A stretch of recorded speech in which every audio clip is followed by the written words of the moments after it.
Hi Pisces, this is Pisces Hub. Welcome to my channel. So for today's video, gagawa tayo ng weekly reading for Pisces from January 21 to January 27, 2024. Okay, alamin natin kung ano yung mga posibleng mangyari for Pisces for this week or yung mga gabay, mensahe ng tarot cards for Pisces sa linggong ito. Okay? Reminder lang po na ito ay general reading, so pwede pong mag-resonate sa'yo, pwede pong hindi. And ang mga energies ay pwede pong vice versa, masculine or feminine man ay pwedeng mag-resonate sa lahat ng gender, babae, lalaki, LGBT, yung mga taong nanonood o yung mga taong dinidil ni Pisces. Okay? So,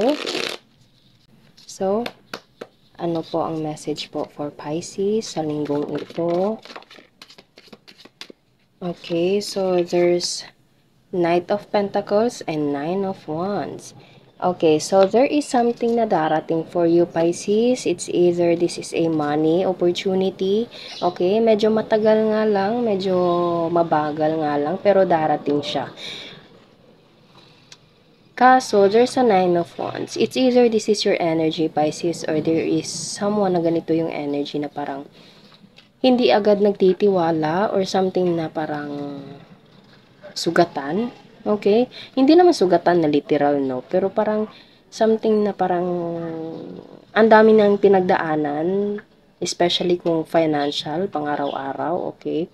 And medyo nahihirapan siya, or kung hindi naman to financial, pwede din namang something na tao na hindi mo na agad-agad, alam mo yun, pagkakatiwalaan or nasaktan ka ng taong to kasi mayroon siyang bandage sa ulo niya and mataas yung walls niya. So, there is something na hindi agad nagtitiwala. It's either this is your energy, Pisces, towards this Knight of Pentacles, or there is someone na ganito yung energy. Okay? So, ano pa po ang message po for this week for Pisces sa araw na ito? Ano po ang message po for Pisces sa araw na ito, sa linggong to? Okay, Seven of Pentacles. Oh, so more on Pentacles tayo ngayon, Pisces. So nag-iisip ka sa pang-araw-araw, malalim yung iniisip mo, okay? And as I said kanina, nahihirapan sa pang-pinansyal, pang-araw-araw, and malalim yung iniisip mo. Okay? Dinadala mo ito sa pagtatabaho. Okay? Nakikita nyo na nakatitig siya sa mga coins na nandito. So, ganito yung energy mo, Pisces. Pwedeng recently lang. Okay? Pero meron darating naman sa'yo na Knight of Pentacles. Okay? Pwedeng ito ay opportunity. Pwedeng ito ay bigla ako narinig yung word na utang. Okay? Pwede merong magbabayad ng utang or ikaw yung mangungutang. Okay? Or pwedeng sweldo, pwede din, or something na tulong pinansyal. Okay? So, ano pa po ang message po for Pisces sa araw na ito? Oh, so, Ace of Wands and Nine of Pentacles, Pisces. Meron darating sa'yo, pwedeng ito ay panibagong trabaho. Mostly ginagamit ang kamay, okay? Kasi nakikita nyo, meron tayo ditong Ace of Wands, okay? And magdadala to siya sa'yo ng magandang daloy ng pera, Pisces. Okay? Nakikita nyo na Nine of Pentacles because of this Ace of Wands. Kitang-kita nyo, maganda yung kasuotan, maganda yung mga pera, okay? Meron pang mga coins dito, meron pang bird. And sa nararamdaman ko, meron na tong connection sa bahay kasi meron tayo ditong malaking building dito and meron din tayo dito sa likuran niya, okay? So, meron itong connection sa bahay or building or company na, alam mo yun, ito yung dala ng Knight of Pentacles na nandito. And this week, there is something na big possibility for you to receive something about financial. It's either meron kang trabaho na matatanggap, meron kang financial na tulong na matatanggap, okay?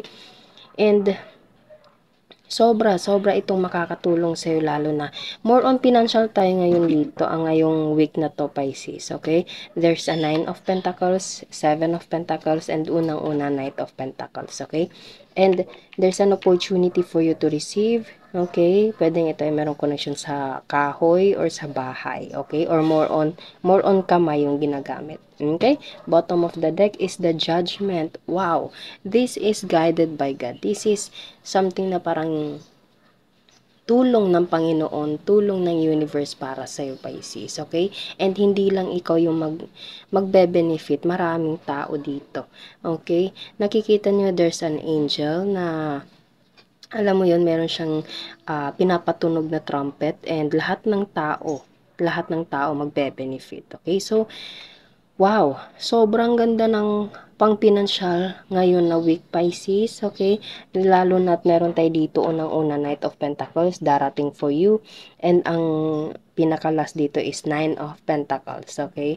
So, wow, sobrang ganda. And pwedeng nakakakita ka ng angel number na 99, Pisces, kasi meron tayo ditong 9 of Pentacles and 9 of Wands. Kung ano man yung pinoproblema mo dito na pinansyal, Pisces, huwag kang kumbaga, isurrender mo lahat.